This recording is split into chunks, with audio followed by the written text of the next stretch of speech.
안녕하세요. 저는 대전에 살고 있는 30대 중반의 여성입니다. 이 채널의 구독자로만 남아있을 줄 알았던 저도 이곳에 사연을 보내는 날이 오게 되었네요. 저는 얼마 전에 남편과 이혼을 하게 되었습니다. 이혼의 사유는 상대방에게 있었고요. 제 남편이 불륜을 저질렀기 때문이었죠. 물론 남편 놈이 바람을 피웠다는 사실 자체도 충격적인 일이었습니다. 저는 제 결혼의 끝이 이렇게 더러울 거라는 생각을 해본 적이 없었던 보통 사람이었거든요. 하지만 저에게는 그보다도 더 충격적인 일이 있었습니다. 그건 저와 남편 놈을 이혼시키기 위해서 시어머니가 거의 연예인 저리 가랄 정도의 연기를 펼쳤다는 사실이었어요.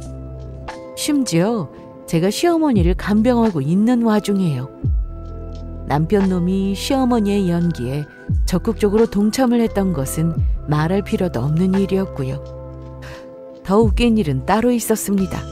그건 남편의 상간녀가 이 사실에 대해서 거의 아는 것이 없었다는 부분이었어요.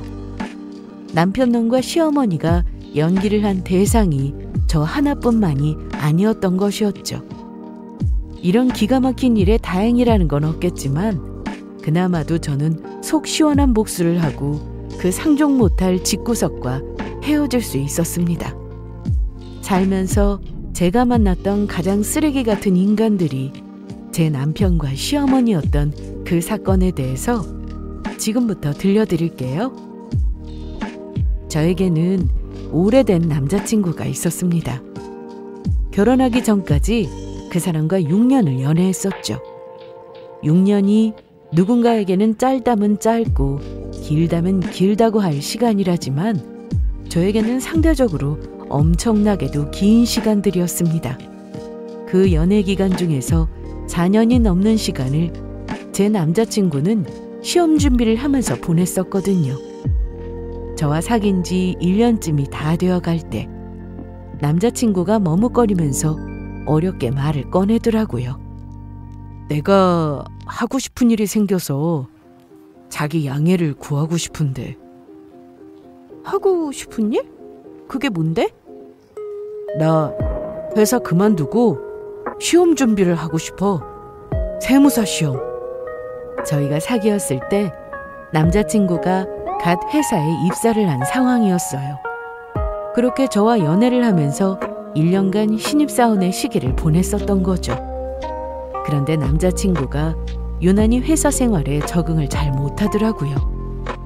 자기는 회사 타입이 아닌 것 같다면서 입버릇처럼 말하기도 했고요.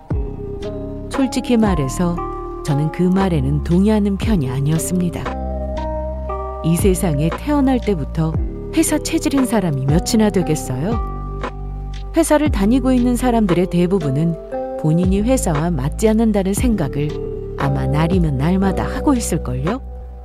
저는 당장 회사를 관두겠다는 남자친구를 일단 말렸습니다. 퇴직금을 받으려면 어쨌든 1년은 채워야 하니 2달만 더 참아보라는 것이었어요. 그리고 그 시간 동안 조금만 더 깊게 생각을 해보라고요. 결국 인생의 중요한 결정들은 모두 자기 자신이 내리는 일이겠지만 적어도 후회할 일이 없도록 신중했으면 싶었던 거죠. 남자친구는 일단 알겠다고 대답을 하더라고요. 자기도 1년은 채우고 관둘 생각이었다고 하면서요. 하지만 저는 그때 대충 속으로 짐작을 했습니다. 아마 또다시 같은 이야기를 하게 될 거라는 사실을요. 그로부터 정확하게 2달 후 남자친구는 회사에 사직서를 냈고 그때부터 수험생의 신분으로 시험 준비에 들어갔습니다. 그리고 저는 남자친구를 확실하게 밀어주기로 했고요. 시작을 안 했다면 모를까. 어쨌든 기왕 시작한 일이라면 무조건 잘 됐으면 싶었거든요. 이전까지는 적어도 일주일에 3번은 만나서 데이트를 해오던 저희였지만 이제는 상황이 달라졌죠. 저희는 일주일에 1번, 일요일에만 만나는 것으로 데이트 시간을 줄였습니다. 혹시나 저와 주고받은 연락에 집중력을 잃을까봐 평소에는 공부가 다 끝난 저녁 시간 이후로만 전화 통화를 했고요. 이제 연애한 지 겨우 2년 차. 한참 서로가 좋을 때였기에 보고 싶을 때 보지 못하고 연락조차도 마음껏 할 수 없는 현실이 사실 쉽지는 않았습니다. 그래도 헤어지고 싶다는 생각은 전혀 들지 않았어요. 지금은 그저 남자친구의 꿈을 제 꿈인 것처럼 응원해주고 싶을 뿐이었습니다. 그렇게 1년이 지나가고 또 그 다음 1년이 지나갔어요. 하지만 시험이라는 게 그렇게 쉬운 일은 아니더라고요. 눈 깜짝할 사이에 2년의 시간이 지나갔지만 원했던 결과는 아직 얻지 못한 상태였습니다. 저희의 데이트는 이제 한 달에 2번으로 줄어 있었어요. 남자친구에게 제일 부족한 게 시간 같아 보였거든요. 그나마도 만나는 날들 중 2번에 1번은 카페에서 함께 공부를 하는 데이트가 대부분이었죠. 마음 편히 여행을 가는 것도 저희에게는 사치였습니다. 딱 1번. 저희 3주년 기념일에 부산으로 기차 여행을 다녀온 것이 전부였어요. 미안해, 진영아. 괜히 날 만나서 몇 년째 데이트 같은 데이트도 제대로 못 해보고 고생만 시키는 것 같네. 됐어. 재밌는 건 우리 1년차 때 많이 해봤잖아. 그래도 시계 안 보고 마음 편하게 놀기만 하는 데이트가 그립기는 하네. 내가 얼른 합격해야 할 텐데. 합격만 하면 내가 진짜 다 갚아줄게. 자기한테 이거 10배, 아니 100배로 갚을게. 정말이지? 다시 한번 크게 이야기해봐. 나 이거 녹음 좀 해두게. 녹음 안 해도 돼. 내가 다 기억해두고 있어. 그때까지만 해도 저희 둘 다 남자친구의 수험 시간이 이렇게까지 길어질 줄은 꿈에도 모르고 있었습니다. 그 뒤로 남자친구가 합격하기까지는 무려 2년이라는 시간이 더 걸렸었거든요. 그 사이에 한참 사회생활을 하고 있던 저는 어느새 신입사원 시절에서 대리를 지나 과장 진급을 바라보고 있었습니다. 평범한 연애를 했던 제 친구들은 벌써 각자의 직장에서 자리를 잡고 하나둘씩 결혼을 하고 또 아기를 낳고 있었어요. 잘 지내다가도 문득 가끔씩은 그런 친구들이 부럽기도 하더라고요. 한 해, 2해가 지나갈수록 제 친구들의 반응은 점점 부정적으로 바뀌어 갔습니다. 수험생 뒷바라지 벌써 몇 년째야. 지겹지도 않아? 합격한다고 해도 문제야. 헌신하다가 헌신짝 된다는 말도 모르냐? 너 사람 일 아무도 모르는 거다. 그래, 우리 사촌 언니 남자친구도 4년 동안 고시 공부하는 거 기다려줬더니 합격하자마자 다른 여자랑 선봐서 홀랑 결혼했다더라. 그것도 사귀는 도중에 선보러 나간 거더라고. 저는 처음 듣는 이야기는 아니었습니다. 주변에 생각보다 이런 케이스가 꽤 흔한 일이더라고요. 그리고 꼭 그런 문제가 아니더라도 끝이 보이지 않는 것 같은 수험 생활에 솔직히 지칠 때도 많았습니다. 하지만 저는 끝까지 남자친구의 옆자리를 잘 지켜주고 싶었어요. 정말 만에 하나 기대했던 결과가 나오지 않는다고 하더라도 최소한 후회는 남기지 않도록요. 사실 저는 그때까지도 남자친구를 좋아하는 마음이 처음처럼 여전했었거든요. 마음이 끝나지도 않았는데 우리를 둘러싼 환경 때문에 그리고 주변의 말들에 흔들려서 헤어지게 된다면 나중에 두고두고 생각이 날 것만 같았어요. 게다가 어차피 약속했던 기한의 끝도 다가오고 있었습니다. 남자친구는 마지막 1년이라고 약속했던 수험 공부를 하고 있었어요. 10년이고 20년이고 공부만 하고 있을 수는 없으니 올해까지만 해보고 안 되면 다시 회사에 취직하기로 저와 약속을 했었거든요. 정말 다행스럽게도 약속했던 마지막 그 해에 남자친구는 결국 간절히 원했던 시험에 합격할 수가 있었습니다. 합격했다는 소식을 전해 듣는 순간 가장 먼저 들었던 생각은 다른 것도 아닌 안도감이었어요. 그 사람에게 내색한 건 아니었지만 속으로는 이번에도 떨어질 수 있겠다는 각오를 했었거든요. 만약에 그게 사실이라면 어떻게 위로를 해줘야 하나, 그 다음 계획은 또 어떻게 세워줘야 하나 하는 생각도 했었죠. 그런데 합격이라니. 원래 이런 기분인가? 너무 오래 기다린 소식이라서 그런지 나 실감이 잘 안 나. 자기도 그래? 사실 나도 그래. 아직도 합격한 게 안 믿겨. 우리 어머니도 안 믿긴다고 하시더라고. 너무너무 다행이다. 그동안 진짜 고생 많았어. 고생은 자기가 진짜 많이 했지. 고마워, 진영아. 나 그동안 자기가 나한테 해줬던 것들 하나도 안 잊고 있어. 그게 기억은 나? 당연하지. 우리 슬슬 준비해서 내년에는 결혼하자. 내가 행복하게 해줄게. 남자친구의 프로포즈는 제가 전혀 예상도 못했던 타이밍에 이루어졌습니다. 나중에 듣게 된 거지만 사실 본인도 그때 프로포즈를 할 생각은 없었다고 하더라고요. 어쩐지 그 흔한 실반지 하나도 없이 고백을 한다 싶더라니. 자기도 그냥 그 순간 갑자기 그 말을 해야 할 것 같아서 하게 된 거라고 하더라고요. 어쨌든 저는 활짝 웃으면서 고개를 끄덕였고 저희는 이제 인생의 다음 단계를 준비하는 사이가 되었습니다. 어머님, 그동안 잘 지내셨어요?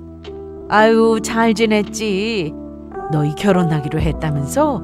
어제 갑자기 정호가 전화해서 이야기를 하더라고. 그 소식 듣고 나서 내가 어찌나 기분이 좋던지.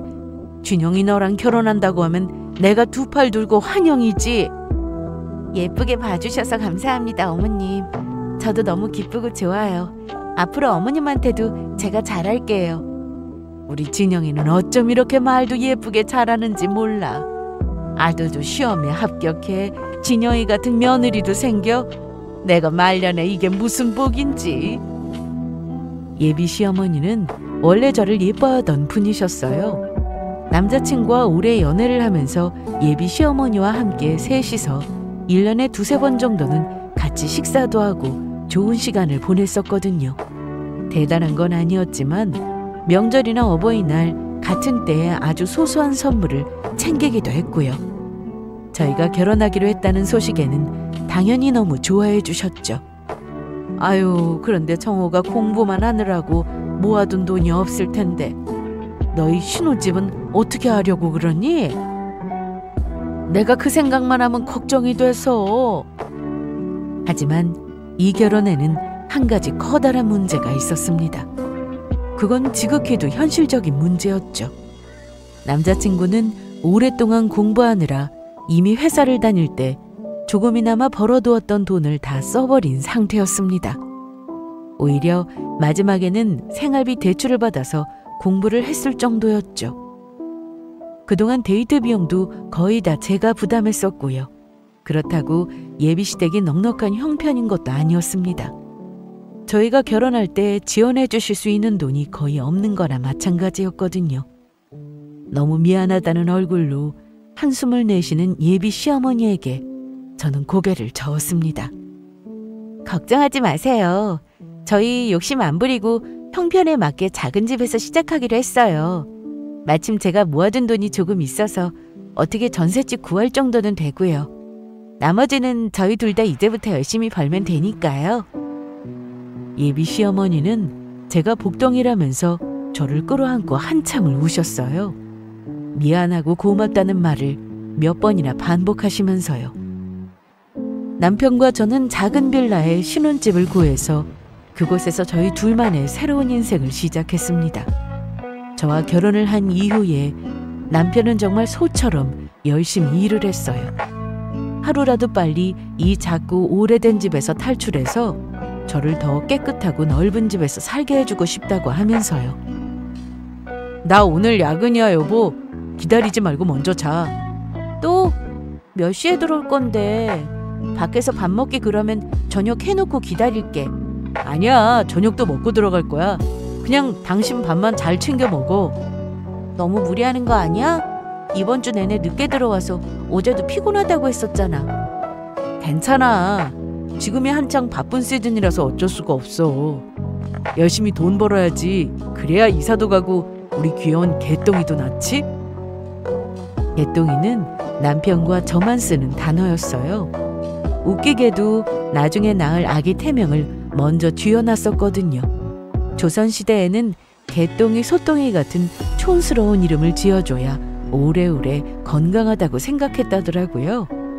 그 이야기를 어디선가 듣고 와서는 남편이 그때부터 자꾸 잊지도 않은 상상 속의 아이를 개똥이라고 부르기 시작했었죠. 개똥이라는 단어를 뱉을 때마다 저희 둘 다 웃겨서 키득거리고는 했고요. 어찌됐건 상상만으로도 행복해지는 이야기였습니다. 언젠가는 넓고 좋은 집에서 남편과 저 개똥이 이렇게 셋이서 즐겁고 행복하게 잘 사는 것, 그게 저희 부부의 목표였어요. 남편이 피곤해서 코피를 쏟아가면서도 열심히 일을 할 수 있는 원동력이기도 했고요. 결혼한 지 3년이 지난 뒤에는 저희는 실제로 이사를 할 수 있었습니다. 너무 화려하고 좋은 집은 아니었지만 세 식구가 살기에 적당히 아늑하고 넓은 아파트로요. 이제 정말로 개똥이만 생기면 더 바랄 것이 없었죠. 저는 시어머니와도 잘 지냈습니다. 결혼하기 전에도 저를 너무 예뻐해 주셨고 결혼한 뒤에는 더 말할 것도 없었어요. 이제는 정말로 한 식구가 됐다면서 저를 당신 친딸처럼 예뻐해 주셨거든요. 원래 어른들이 자식을 챙길 때 제일 먼저 하시는 게 맛있는 걸 먹이는 거잖아요. 저희 시어머니가 딱 그런 분이셨어요. 맛있는 게 생기면 저부터 불러다 먹이려고 하셨고 제가 좋아하는 반찬을 잔뜩 만들어서 자주 집에 가져다 주기도 하셨고요. 물론 만드시는 김에 남편이 좋아하는 반찬들도 같이 해오시기는 했지만 어쨌거나 저를 생각해 주시는 그 마음이 너무 감사했죠. 어머님, 준비 다 하셨어요? 나 겉옷만 입으면 돼. 그런데 오늘은 어디로 간다고? 오늘은 어머님 좋아하시는 간장게장 맛집 찾아서 예약해놨어요. 그거 먹고 돌아오는 길에 오늘 장미축제 하는 곳이 있다고 하니까 거기 들렀다 오려고요. 어떠세요? 나야 너무 좋지. 그런데 모처럼 둘이 데이트하려고 하는데 눈치 없게 내가 끼는 거 아닌가 모르겠다. 아이, 무슨 말씀이세요. 저도 어머님이랑 같이 가는 덕분에 간장게장 먹는 건데요. 이 사람은 게장 별로 안 좋아하잖아요. 저희 오늘 거기 가서 엄청 많이 먹어요. 인터넷에 보니까 진짜 맛있는 집이라고 소문났더라고요. 저 역시도 시어머니께 잘하려고 노력했습니다. 주말이나 아무리 바빠도 격주마다 한 번씩은 꼭 시댁에 가서 시어머니를 모시고 근교로 나들이를 가고는 했어요.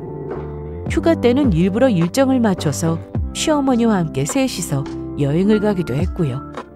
시어머니를 모시면서 저는 15년 전에 돌아가셨던 저희 친정엄마 대신이라고 생각했어요.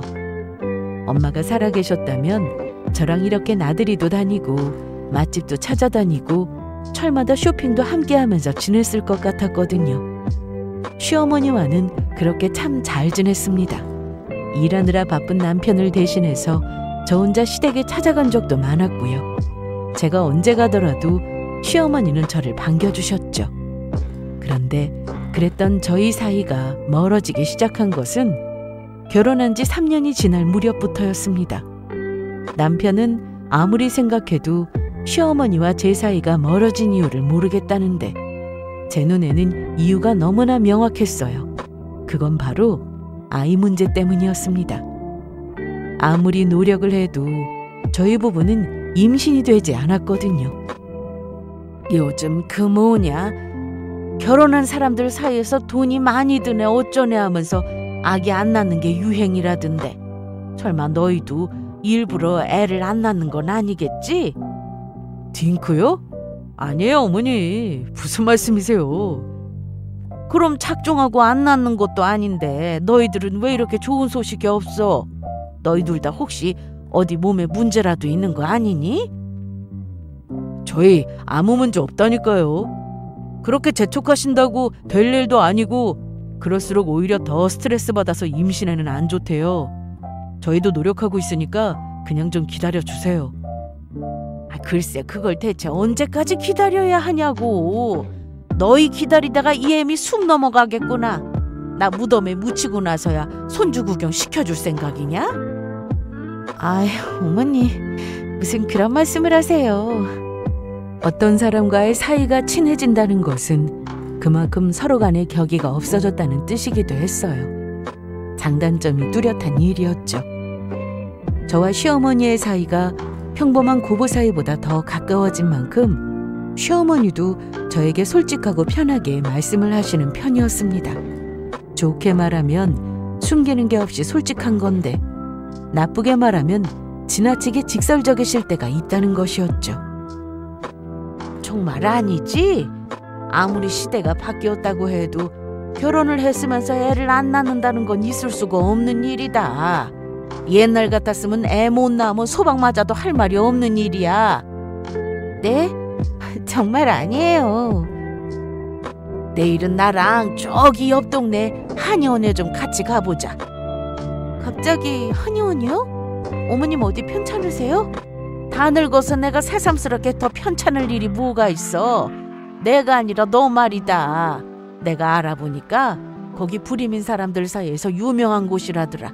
죄다 가서 한약 몇 첩 쥐어 먹더니 바로 좋은 소식 들렸다는 소문이 파다해.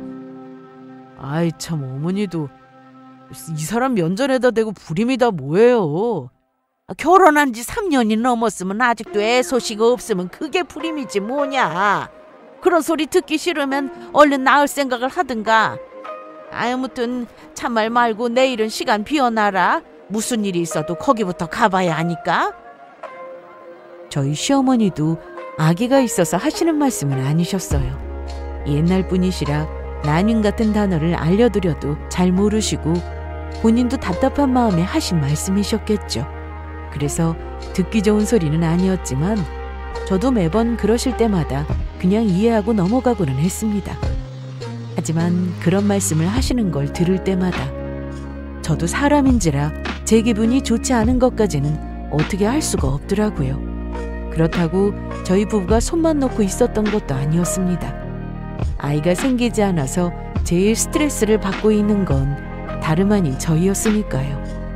남들은 결혼해서 때가 되면 척척 잘만 생기는 것 같아 보이던 아이가 저희에게는 왜 그렇게도 어려운 일이었는지, 심지어 아이를 원하지 않은 사람들이 사고처럼 임신을 하기도 하고 이렇게나 아이를 바라는 사람들은 오히려 난임인 걸 보면 하늘이 다 원망스럽더라고요.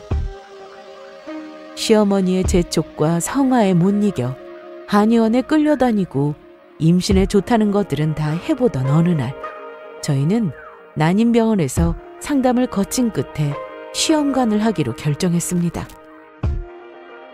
하지만 그 시험관이라는 것도 쉬운 일이 아니더라고요. 좀 어때? 괜찮아? 많이 아프지?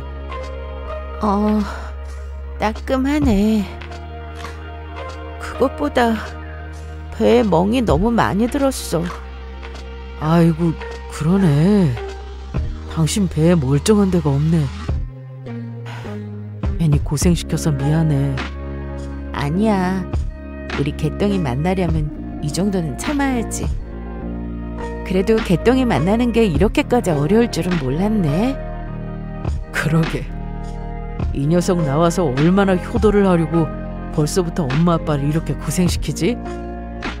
각오는 했었지만 시험관을 할 때의 고생은 이루 말할 수가 없을 지경이었어요.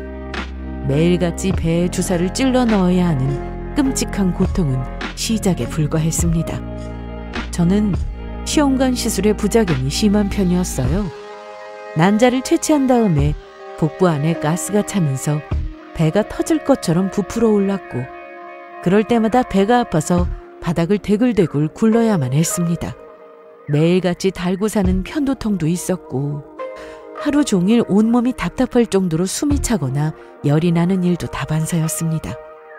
배에 복수가 찰 때도 많았어요. 저를 제일 슬프게 했던 것은 복수가 차서 부풀어 오른 배를 보고 아파트 같은 단지에 사는 아이들이 임신을 했냐고 물어볼 때였습니다. 애들이 뭘 알고 하는 질문이었겠어요? 뭣도 모르고 하는 소리였지만 당시에 임신이 안 돼서 스트레스를 받고 있던 저에게는 너무나도 잔인한 질문이 아닐 수 없었어요. 호르몬 변화로 인해서 단지 내에 어린 아기들을 안고 지나가는 부부들의 뒷모습만 봐도 눈물이 나고는 했고요. 각종 부작용으로 나날이 살도 쪘고 몸이 갈수록 안 좋아지는 것을 저 스스로도 느낄 수가 있었습니다. 그리고 결국 잠시 시험관 시술을 중단하기로 했고요. 그때가 이미 4차례의 시험관 시술에 실패를 한 직후였습니다. 고생시켜서 미안하다며 어쩔 줄을 모르던 남편도 이제는 점점 시험관에 시큰둥한 반응이었고요. 잠시 그만둘 때가 되었다 싶더라고요. 시간은 벌써 1년하고도 몇 달이 훌쩍 지나 있었어요. 그 사이에 저희 부부에게는 많은 변화가 있었습니다. 남편은 일을 하느라 점점 더 바빠졌고 저는 저대로 다시 프리랜서로 일을 시작한 상태였습니다. 시험관 준비를 하면서 병원을 자주 가야 해서 도저히 회사를 나갈 수가 없었거든요. 병원에 한 번 가면 대기를 해야 하는 시간도 너무 길었고요. 저는 디자인 전공을 했었는데 다행히도 프리랜서로 뛰는 게 쉬운 편이었어요. 경력을 좀 쌓고 포트폴리오를 만들어서 언젠가는 회사를 관두고 나올 생각이 있었지만 그 시기를 조금 앞당기게 된 거죠. 저는 다시 일을 시작하면서 그래도 조금씩 활력을 되찾아갔습니다. 일단 너무 많이 상한 몸을 추스르는 게 급선무라는 생각에 조금이나마 운동도 병행해 가면서요. 시험관 시술로 인해서 짧은 기간 안에 살도 15kg나 불어난 상태라 온몸의 관절이 다 아픈 지경이었습니다. 다이어트도 해야 했었죠. 그런데 제 몸을 다 추스르기도 전에 저는 병원으로 향하게 되었습니다. 제가 아니라 갑작스럽게 시어머니가 아프시는 바람에 제가 간병을 하게 되었거든요. 아가, 괜히 나 때문에 네가 고생이 많구나. 고생은요. 저는 괜찮으니까 어머님 얼른 나으실 생각만 하세요. 날도 더운데 매일 왔다 갔다 하는 거 힘들 텐데. 아니에요. 병원에는 에어컨이 잘 나와서 집보다 더 시원한데요. 시어머니의 병은 뇌경색, 후유증이었습니다. 친구분들과 밖에 놀러 나갔다가 갑자기 뇌경색이 오는 바람에 길에서 쓰러졌다고 하더라고요. 다행히 이송할 수 있는 대학병원이 바로 근처에 있었고 옆에 계시던 친구분들도 바로 상태를 알아보셔서 골든타임 안에 치료를 받을 수가 있으셨어요. 원래 고혈압이 좀 심하게 있으시긴 했는데 이렇게 순식간에 일이 벌어질 줄은 저희도 몰랐었죠. 아주 경미하게 지나간 뇌경색이라 처치도 잘 받으시고 뇌 쪽에 다른 이상도 없는 걸 확인했지만 문제는 다른 후유증이었습니다. 우려했던 정신적인 부분이나 언어적인 부분은 전혀 문제가 없었지만 편측 마비가 왔다고 하더라고요. 하필이면 그게 또 오른쪽 팔과 오른쪽 다리에 오는 바람에 장기간 재활에 들어가야만 했습니다. 대학병원에서 한동안 고비를 넘긴 후에 저희는 시어머니를 재활 전문 병원으로 옮겨서 치료를 하기 시작했습니다. 너 아니면 어쩔 뻔했니? 고맙다. 그런 말씀 마시고요. 조금 있다가 그이도 퇴근하고 온다니까 어머님 필요하신 거 있으시면 말씀하세요. 올 때 가지고 오라고 할게요. 저는 아예 노트북을 가지고 와서 시어머니의 병실에서 간병을 하면서 그곳에서 일을 했습니다. 시어머니는 혼자서는 거동은 물론이고 화장실도 식사도 불편하신 상태였어요. 24시간 간병인이 붙어 있어야만 했는데 낮 시간에는 제가 간병을 하고 저녁에는 전문 간병사를 쓰기로 했고요. 그래도 다른 사람보다는 그나마 며느리인 제가 있는 게 조금 더 마음이 편하실 것 같아서요. 친구들은 힘들지 않냐고 왜 고생을 사서 하냐는 소리를 했는데 사실 거기에는 이유가 있었습니다. 예전에 저희 친정엄마도 뇌경색이 오시는 바람에 돌아가셨었거든요. 시어머니와 달랐던 건 그 당시에 주변에 아무도 없었고 그래서 병원으로 이송하기까지 시간이 너무 오래 걸렸다는 점이었죠. 그때 엄마 곁에 제가 없었던 게 두고두고 한이 되더라고요.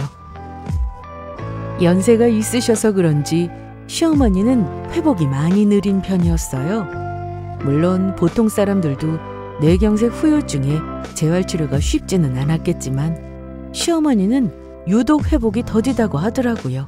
거기다 시어머니가 노인치고는 살집도 있고 체구가 크신 편이었거든요. 제가 화장실로 부축해서 옮겨드릴 때마다 땀이 비 오듯이 쏟아졌습니다. 하루에도 몇 번씩 그걸 반복해야 했고요. 입원 초기에는 소변줄을 끼우기도 했는데 불편하고 싫다고 하셔서 얼마 가지 않아서 제거했고요. 머리도 감겨드리고 가끔씩은 목욕도 시켜드려야 했는데 그런 날은 집에 가서 저도 기절하고 뻗어서 잘 만큼 피곤하더라고요. 시간은 쏜살같이 흐르고 있었습니다. 그 상태로 벌써 5개월이 지나고 있었어요. 처음에 예상보다 훨씬 더 병원에 오래 있게 되었던 거죠. 그나마 이제는 거동도 많이 좋아지시고 특히나 오른손 쪽 마비가 눈에 띄게 좋아지셔서 한두 달쯤 뒤에는 퇴원을 해도 괜찮으실 것 같다고 하더라고요. 저도 그 오랜 시간 동안 간병을 하느라 솔직히 힘들었던 것은 사실이었어요. 남편은 무슨 일이 그렇게 바쁜지 매일같이 야근을 하고 주말에도 출근을 하느라 병원에 오는 일이 정말 드물었고요. 간병은 거의 제 차지였습니다. 하지만 그 와중에 장점도 있었어요. 시어머니가 그동안 저에게 아이 문제로 닥달을 했던 게 미안하셨는지 그 이후로는 아이 이야기를 입 밖에도 안 꺼내시더라고요. 그것만 해도 저한테는 다행이다 싶었죠. 매일같이 얼굴을 보고 있는데 그 문제로까지 부딪히면 정말 힘들었을 것 같았거든요. 그런데 최근 들어 저를 힘들게 하는 문제는 따로 있었습니다. 그건 요즘 들어 부쩍 심해진 시어머니의 짜증이었어요. 물이 차갑다니까. 어머, 많이 차가우세요? 온수 많이 틀었는데. 물이 얼음장이잖아. 누구 감기 걸리게 해서 죽을 일이니? 죄송해요. 잠시만요. 금방 물 데워드릴게요. 평소 같은 온도로 머리를 감겨드려도 물이 차갑다고 화를 내시고 어떨 때는 또 너무 뜨겁다고 화를 내시더라고요. 춥다고 하셔서 잘 때 따뜻한 수건을 목에 둘러드렸더니 누구 숨 막히게 해서 죽일 일 있냐고 짜증을 내시고요. 어머니 좋아하시는 붕어빵 사왔어요. 또 그놈의 붕어빵이냐? 이제는 판 냄새만 맡아도 아주 질려 죽겠다. 뭘 하나 맛있다고 했더니 허구한 날 그것만 사오지. 늙은 입맛에는 아무거나 사다 먹여도 된다는 거야 뭐야. 저리 치워라. 좋아하시던 간식을 사다 드렸더니 질린다고 하면서 그걸 그대로 바닥에 다 던지시더라고요. 바닥을 나뒹굴고 있는 간식을 보는데 순간적으로 저도 화가 났습니다. 시어머니의 갑작스런 그 온도 변화가 이해가 되지도 않았고요. 제가 뭔가를 잘못했나 싶어 돌아봐도 그런 게 전혀 없었거든요. 오죽했으면 같은 병실을 쓰는 다른 환자분 가족들이 저더러 고생이 많다고까지 하실 정도였어요. 그 뒤로도 그런 일들은 비일비재하게 일어났습니다. 혹시 뇌경색 후유증으로 머리에 이상이 생겼나 싶을 정도로 화를 내셔서 제가 잠시 병실을 나가 있기도 할 정도였어요. 실제로 의사에게 물어보고 뇌 CT를 다시 찍기도 했지만 아무 문제가 없다고 했고요. 그래도 저는 아프셔서 그런가 보다 하고 참았습니다. 아무리 재활이 잘 되고 있다고 해도 내 몸이 예전처럼 움직여지지 않는다는 게 얼마나 불편하셨겠어요. 돌아다니기를 좋아하셨는데 오랜 병원 생활이 지겨워서 마음이 답답하기도 하실 테고요. 저는 최대한 시어머니를 이해해보고자 했습니다. 정작 시어머니의 속내가 무엇인지도 모른 채로요. 그러던 어느 날이었어요. 간병을 하다가 저도 모르게 깜빡 낮잠이 들었더라고요. 눈을 떠보니 시어머니가 자리에 안 계셨습니다. 병실에 가셨나 싶었는데 거기에도 안 계셨고요. 저는 깜짝 놀라서 병실 밖으로 달려나갔습니다. 저번에도 시어머니 혼자서 움직이다가 계단에서 한번 넘어지신 적이 있었거든요. 그 생각만 하면 앞이 아찔했죠. 다행히도 저는 옥상 정원으로 올라가는 비상구 계단 쪽에서 시어머니를 찾을 수가 있었습니다. 시어머니의 목소리가 워낙에 커서 멀리서도 들렸거든요. 나도 알지. 그래도 법적으로 얽힌 게 있으니 네가 마음고생이 심한 거. 누군가랑 통화를 하고 계시는 것 같더라고요. 저는 시어머니를 부르려다가 입을 다물고 그쪽으로 다가갔습니다. 그런데 청호가 이제 곧 이혼한다고 할 거니까 조금만 더 참아주렴. 청호가 이야기 안 꺼내더라도 아마 며느리가 먼저 이혼하자고 할 거다. 이게 도대체 무슨 대화인지 이해가 되시나요? 저는 도저히 이해가 되지를 않았거든요. 저는 비상구벽 뒤로 몸을 숨긴 채 나머지 대화를 계속해서 엿들었습니다. 그리고 얼마 가지 않아서 그 말이 나오게 된 이유를 알게 되었고요. 남편 놈은 바람을 피우고 있었습니다. 시어머니가 전화를 하고 있는 상대는 바로 그 상간녀였어요. 심지어 저 몰래 셋이서 만난 적까지 있더라고요. 시어머니 옷가지를 가지러 잠시 시댁에 다녀온 적이 있었는데 그 사이 병원에 들러 인사까지 시킨 모양이었어요. 어떻게 이런 일이 있을 수가 있는지 정말 듣고 있자니 너무 어이가 없어서 숨이 막히고 눈앞이 새하얗게 번지더라고요. 통화 내용을 듣고 나니 그간 이상했었던 일들의 모든 퍼즐이 한 번에 다 맞춰지고 있었습니다. 저에게 밑도 끝도 없이 화를 내고 사사건건 트집을 잡아대던 시어머니의 행동이요. 저를 이혼시키고 본인 아들을 더 좋은 조건의 여자와 재혼시키기 위해 트집을 잡고 있었던 것이었습니다. 제 입에서 도저히 시어머니 간병을 못하겠으니 이혼하자는 소리가 먼저 나오게끔요. 간병을 못하겠다고 하면 남편이 화를 낼 테고 그러다가 다투면 이혼을 하게 만들려는 심산이었겠죠. 제가 미련하게도 잘 참고 있는 바람에 생각처럼 진도가 나가지를 않고 있었던 거고요. 제 눈앞에 언제 제대로 봤는지조차 가물가물한 남편놈의 얼굴이 스쳐 지나갔습니다. 어느 순간부터 바쁘고 피곤하다는 말이 변명처럼 입에 붙어있던 그 쓰레기 같은 인간이 사실 뒤로는 저 모르게 다른 여자를 만나느라 바빴다니 그냥 말이 안 나오더라고요. 심지어 시어머니 간병을 하고 있는 조강지처를 벌인 인간에게도 그런 저를 갈아치우기 위해서 혼신의 연기를 하고 있는 시어머니에게도 저는 참을 수 없는 분노가 치밀어 올랐습니다. 눈이 뒤집혀서 그 자리에서 달려들지 않는 것만 해도 다행일 정도로요. 아무리 화가 나더라도 이 순간에 이대로 뒤집어 엎는 것이야말로 저쪽에서 원하는 일이라는 걸 본능적으로 알겠더라고요. 저는 바로 친한 친구에게 연락을 했습니다. 그 친구의 남편이 이혼 전문 변호사였거든요.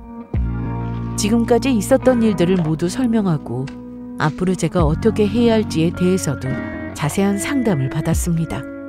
이제 남은 것은 완벽한 이혼과 복수뿐이었어요. 저는 소개를 받았던 흥신소에 연락해서 뒷조사를 지시했습니다.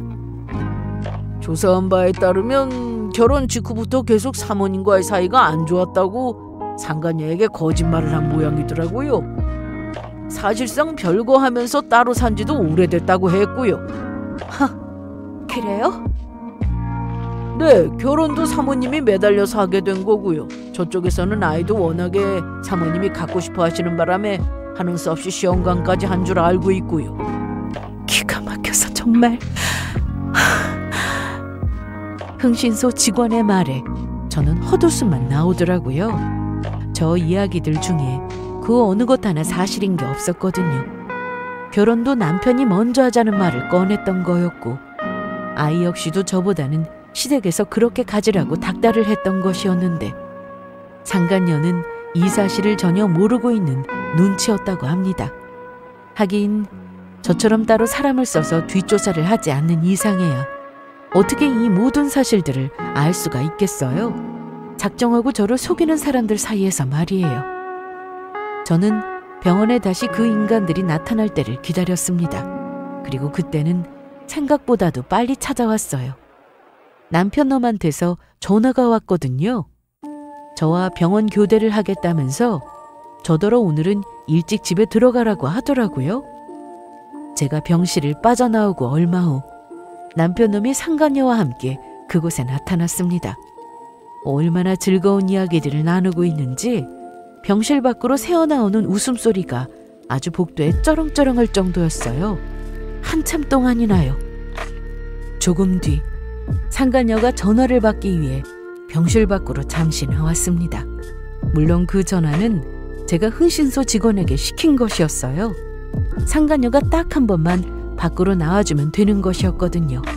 그 사이에 저는 병실 안으로 들어갔습니다. 어머님, 여보. 당신이 여기 왜... 너 왜 다시 왔니? 저를 본 두 사람은 아주 기겁을 했습니다. 마치 저승사자라도 본 사람들처럼요. 저는 태연하게 웃으면서 대답했어요. 제가 여기 노트북을 두고 가서요. 정신이 없어서 깜빡깜빡 하는 거 있죠? 당신 생각보다 일찍 왔네? 얼른 집에 가. 피곤할 텐데. 남편은 소파 위에 있던 제 노트북을 얼른 집어들어서 제품에 안겨주고는 제 등을 떠밀었습니다. 병실 밖으로 얼른 내보내기 위해서였죠. 시어머니도 사색이 된 얼굴로 다급하게 고개를 끄덕였고요. 하지만 거기서 나갈 제가 아니었습니다. 저는 저를 떠밀고 있는 남편의 손을 풀어서 팔짱을 끼고는 말했습니다. 아니야, 오랜만에 당신이랑 같이 있으니까 좋은데 여기 좀 더 있다가 가야겠다. 뭐하러 너까지 여기 있으려고 해? 정신 사납게. 얼른 가라니까. 당황한 시어머니가 급기야 거의 소리를 버럭 지르더라고요. 눈으로는 연신 병실 문 쪽을 살피면서요. 혹시라도 상간녀가 돌아와서 이 모습을 보게 될까봐 안절부절 못하는 모습이었습니다. 저는 일부러 눈치 없는 척 더 활짝 웃으면서 냉장고에서 과일을 꺼내왔어요. 아무리 어머님이 가라고 하셔도 저 안 가요. 어머님 요즘 저한테 부쩍 짜증이 많이 느셨어요. 알고 계세요? 그래도 아프셔서 그런 거 저도 다 이해해요. 저희 엄마도 돌아가시기 전에는 저한테 짜증을 많이 내셨었거든요. 아니 얘가? 나 여기 있으니까 옛날 생각이 많이 나더라고. 옆 병실에 젊은 남편이 입원을 했는데 그 와이프랑 나랑 친해졌거든? 이야기 들어보니까 우리 젊었을 때랑 비슷하더라. 거기도 당신처럼 남편이 오래 시험 공부를 해서 와이프가 뒷바라지를 했다더라고. 내가 4년을 넘게 있으니까 나보다는 적게 했지만. 갑자기 지금 그런 얘기를 왜 해? 그냥 그 사람들 보니까 우리 생각이 많이 나서. 솔직히 당신이 시험 공부를 오래 해서 그렇지 그것 빼고는 나한테 엄청 잘했었잖아. 시험 합격 소식 듣자마자 나한테 결혼하자고 대뜸 프로포즈하고. 나 그때 진짜 당황했었는데. 알겠으니까 나가서 이야기해. 남편은 흔들리는 동공으로 연신 문 쪽을 바라보면서 저를 병실에서 끌어내려고 애를 썼습니다. 그럴수록 저는 자리에서 꼼짝도 하지 않은 채로 과일을 깎으면서 말을 이어갔어요. 당신 내가 좋아한다고 결혼하고 매일 하루에 한 송이씩 꽃 사들고 왔던 거 기억나? 그러고 보니까 요즘은 그거 왜 안 줘? 내가 돈 아깝다고 해서? 이 사람이 왜 이래 정말. 여기서 이러지 말고 나가자니까. 왜 자꾸 나가자고 해? 과일이라도 먹고 가. 참, 당신 그것도 생각나? 작년에 우리 둘이 세부 여행 갔을 때 저는 상간녀가 돌아올 타이밍에 맞춰서 끝도 없이 이야기 보따리를 풀어냈습니다. 그동안 제가 남편의 기나긴 수험생활 뒷바라지를 했던 것도, 결혼생활 중에 남편이 저에게 그렇게 잘해준 것들도, 최근에 멀어지게 되기 직전까지도 우리가 얼마나 서로를 아끼고 사랑을 했었는지를 전부 다하여. 남편과 시어머니는 제 입을 막으려고 애를 썼지만 작심하고 이야기를 풀어놓는 저에게는 전부 다 소용이 없는 짓이었습니다. 제 예상대로 상간녀는 제가 병실을 나설 때까지 들어오지 않았어요. 그 뒤로도 한참 동안을요. 아마도 문 뒤에서 저의 모든 이야기를 다 듣고 있었겠죠. 저는 이튿날 흥신소 직원이 알아온 번호로 상간녀에게 따로 연락을 했습니다. 어제 일로 상간녀도 어느 정도 마음의 준비를 한 모양이더라고요. 저를 만난 그 여자의 얼굴은 이루 말할 수 없을 정도로 어두웠거든요. 이렇게 갑자기 만나자가 온 건 해줄 말이 있어서예요. 괘씸하기는 한데 한편으로는 그쪽도 불쌍한 사람이다 싶어서요. 불쌍하다고요? 어제 우리 이야기는 대충 들었을 테고 윤정호 그 인간이 어디서부터 어디까지 약을 치면서 거짓말을 했는지는 모르겠는데 상간녀 타이틀을 달더라도 알 건 알고 해야 좀 덜 억울하지 않겠어요? 저는 미리 준비했던 증거 사진들을 다 보여주었습니다. 우리가 왜 시험관까지 하게 됐는지, 그동안 시어머니가 애를 낳으라며 닥달을 해댔던 증거들이 그 속에 고스란히 담겨 있었어요. 그리고 저를 내쫓기 위해서 병수발을 들고 있던 저에게 어떤 만행을 저질렀는지도요. 시어머니가 하루에도 몇 통씩 보내던 문자를 확인한 상간녀는 기겁을 하면서 사진을 내려놓더라고요. 그거 말고도 윤정호가 거짓말한 게 한둘이 아닌 거 지금쯤은 눈치채지 않았어요? 우리가 별거를 했다는 헛소리도 한 모양이던데 쥐엄마 병수발하느라 집에 잘 못 들어간 걸 요즘은 별거라고 하나?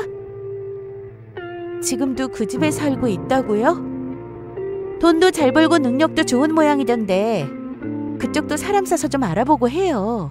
상간녀 리스크 감소하고 재혼을 할 거면 그 정도 뒷조사는 해봐야 하지 않겠어요? 그러자 상간녀는 새빨개진 얼굴로 더듬더듬 저에게 질문을 하기 시작했습니다. 저는 그 궁금증들에 하나하나 답변을 해주었고요. 내 남편 놈이 했던 수많은 거짓말들이 전부 다 들통나는 순간이었죠. 남편 놈이 상간녀에게 차이고 돌아온 건 딱 그 이튿날 저녁이었습니다. 제 생각보다도 진도가 훨씬 빠르더라고요. 여보, 잘못했어.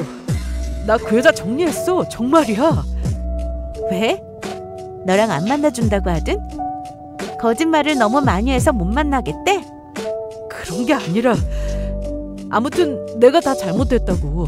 한 번만 용서해줘. 어? 내가 잠시 정신이 나가서 한눈을 팔았던 거야. 나 당신 없으면 못 살아. 아니야. 정신은 내가 나갔었지. 애초에 너 같은 거랑 결혼이라는 걸 해서는 안 되는 거였는데 내가 사람 보는 눈이 그렇게 없었더라고. 준영아, 제발. 내가 어떻게 할까? 나 당신 말 잘 듣잖아. 내가 당신 하라는 거 다 할게. 당신 기분 풀릴 때까지 내가 빌까? 어? 아니면 우리 어디 좋은 곳으로 여행이라도 갈래? 남편 놈은 제 앞에서 무릎까지 꿇고서 싹싹 빌기 시작했습니다. 저는 코웃음을 치면서 그 인간의 눈앞에 서류를 내밀었어요. 내가 하라는 거 다 한다고 했지? 그럼 여기 도장이나 찍어. 이게 뭐야? 이혼하자고? 미쳤어? 진짜 진심이야? 이 꼴을 보고도 이혼 안 하는 게 미친 거 아닐까? 도장 찍고 빠르게 끝내자. 어차피 네가 도장 안 찍어도 우리는 이혼하게 되어 있어. 어쩜 그렇게 예상을 한치도 벗어나지 않는지 남편 놈은 기겁을 하면서 이혼을 거부했습니다. 어차피 그것까지도 다 저의 예상 안에 있던 행동들이었어요. 저는 곧바로 협의 이혼 대신 이혼 소송으로 넘어갔어요. 애초에 친구 남편이 소송으로 가게 될 거라고 언지를 해주기도 했었고요. 저는 미리 수집해두었던 외도의 증거들을 모두 법정에 제출했습니다. 제가 승소한 것은 당연했고요.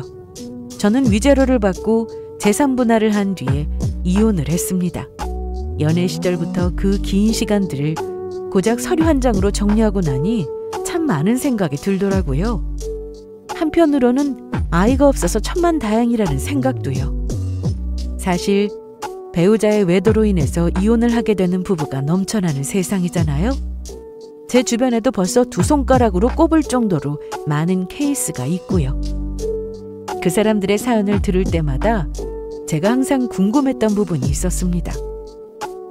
부부라는 건 한 집에서 한 입을 덮고 사는 나와 제일 가까운 사람인 건데 과연 그런 사람에게 자신이 다른 사람을 만나고 있다는 사실을 완벽하게 숨길 수가 있는 걸까 하는 의문이었죠.